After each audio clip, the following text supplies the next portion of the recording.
Shadowlands is the 8th expansion for World of Warcraft, a game that I have been playing for over 15 years, and there have been many ups and downs along the way as the game has continued to expand.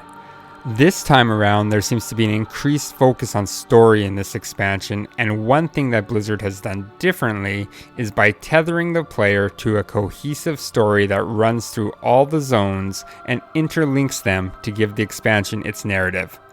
It's actually pretty impressive, and it has helped pull me back into what is actually going on within the World of Warcraft and has me invested in the characters once again. My falling in and out of touch with the ongoing story of World of Warcraft is probably more my fault than Blizzard's, due to my tendency to rush through the leveling process and concentrating on gearing. I think this is a problem for a lot of players. So this time around, I decided to pay more attention to the story.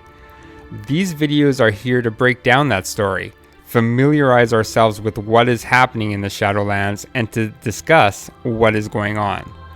I don't want to spend too much time on the previous expansion storylines, but I will bring up relevant pieces of information when they are needed. So let's start at the beginning of Shadowlands, where the opening cinematic shows our villain, Sylvanas Windrunner, heading to Icecrown Citadel to the Frozen Throne to engage the Lich King, Bolvar Fordragon. They engage in battle, and Sylvanas defeats Bolvar and removes the Helm of Domination from his head. Bolvar warns her against using it, but that doesn't seem to be Sylvanas' intention, as she rips the helm asunder, shattering the veil between life and death, and exposing Azeroth to the Shadowlands. This would also destroy the hold over the Scourge that the helmet also possessed. The next cinematic we are shown is Bolvar being returned to Acheris and giving a warning that Sylvanas is going to come for the people who stood against her. And the cutscene shows us Tyrande Whisperwind, Jaina Proudmoore, Bane Bloodhoof, and Thrall and King Anduin in their own settings as strange storm clouds move in. Emerging from these clouds are black winged creatures that put our heroes in chains and drag them away. Bolvar warns us that this is the beginning of our end.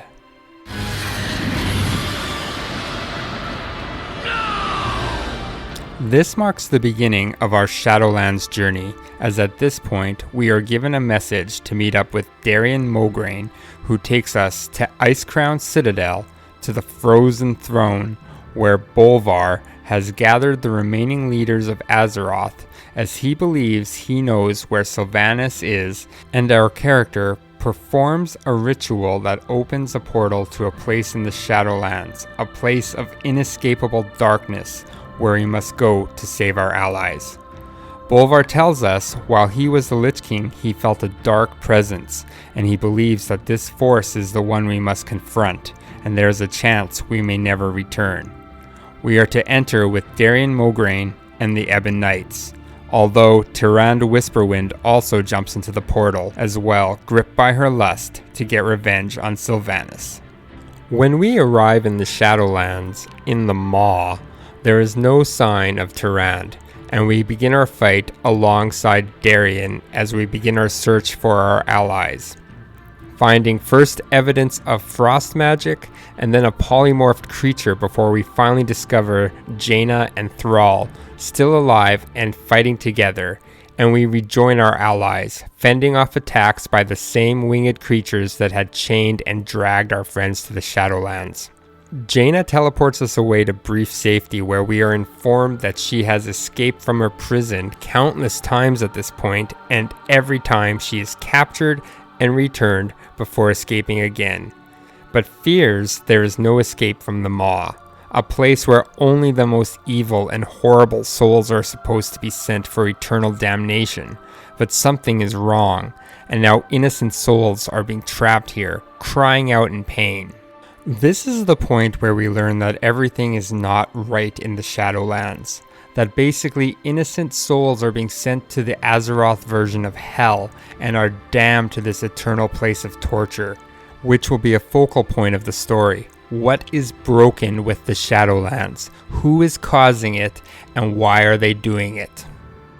Darian proposes using the fragment from the Helmet of Domination to compel spirits to tell us more, and we head off to capture such a spirit and return with a tormented amalgamation.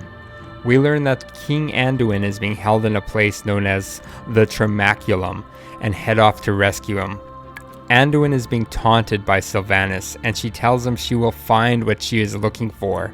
She leaves, and we arrive, but we are unable to free Anduin as we need to get the key for his bonds from the one overseeing his captivity, Fail the Afflictor. We defeat Fail and release Anduin, and Jaina teleports us back to the safety of our hidden cave, where she had left her staff behind as a beacon for us to return to. Darian informs us that while we were gone, he has managed to get some information from the tormented amalgamation, who tells us of a way out of the maw that was sealed long ago. Jaina believes she knows where this place is, and that it is also near where Bane is being held captive. Once again, we move out in force to find a means of escape, but as our group attempts to cross the bridge over Gorgoa, the River of Souls, Helya appears to taunt us. Thrall responds by throwing his axe at her head, which enrages her, and she knocks us into the river below. When we emerge, we see the jailer, this presence that Jaina has spoken of, this figure with burning runes emblazoned on his skin and a hole in the center of his chest where his heart should be, and he is holding Bane Bloodhoof over the edge of a precipice, judging him unworthy before dropping him. Bane lives, though it appears he has been mortally wounded by some form of magic. Thrall recognizes the magic as the same that the Shadowmoon clan used in the past, and knows we must find the weapon that has cursed Bane and destroy it. Thrall and I set out to find this cursed weapon, finding Thrall a replacement axe along the way. We return and destroy the cursed blade, saving Bane's life in the nick of time. At this point now, all of the kidnapped leaders have been recovered, and Jaina shrouds us as we head for what we hope is an exit out of the maw. We find the Waystone, and surprise, it only seems to respond to our character. As the Waystone begins to power up, the jailer attacks, and we try to defend ourselves long enough for the stone to charge, but for some reason it stops before fully charging. Jaina implores me to use it while they hold the jailer's minions at bay. Our leaders are captured once again, while Anduin is able to reach the light one more time and shield me long enough to use the Waystone and escape the maw. Go!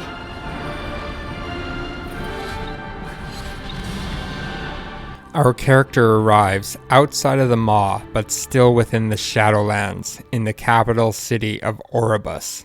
Here I am met by the wonderfully named Protector Captain and Attendant Protector, who are taken aback when a mortal somehow arrives in their city.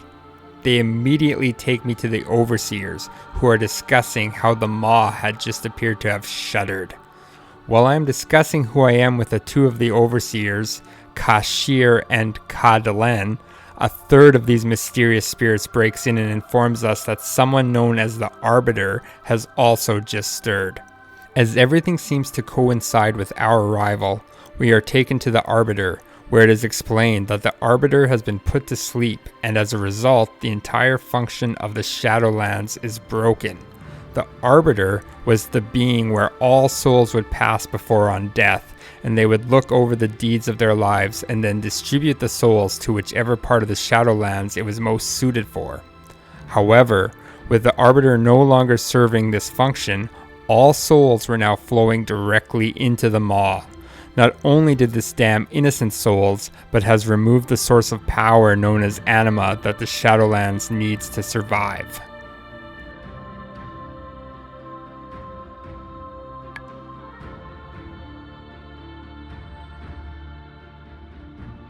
Ka Dellen asks me to put a memento from my world onto the table so we can better attune the Shadowlands to where I am from, which allows Bolvar Fordragon to enter Oribos.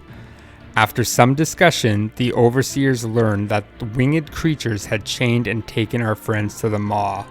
They inform us that the best place to start our investigation would be Bastion, where the winged Kyrian live and were responsible for bringing new souls before the Arbiter, although they did not use chains to do so. The Overseers then open access to Bastion for me. This exposition comes in hot and heavy and is a good introduction to the story. It introduces us to our new villain, it makes him seem threatening, it doesn't reveal too much about his plot and what his ultimate endgame is and why he's mixed up with Sylvanas, but it gives us enough to know that he is causing a great deal of problem for the Shadowlands and that he has our friends and the leaders of Azeroth captured. It's a very focused introduction, much like Blizzard has used before to grab our interest early in the game. However, unlike some previous expansions where the focus can dwindle as soon as you begin to move through the new zones, this time you are tethered to the story. You can't just move on to the next zone when you feel like you have a high enough power level.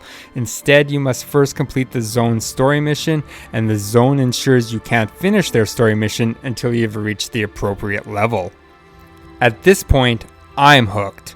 I want to know what happened to the Arbiter. I want to know what Sylvanas is looking for, what the Jailer wants in all of this. What is the endgame here? Why are innocent souls being funneled into the Maw, and why are the Shadowlands intentionally being disrupted? Hopefully we are able to find out some more answers as we head into Bastion, which we will cover in my next Shadowlands video. I'll see you soon!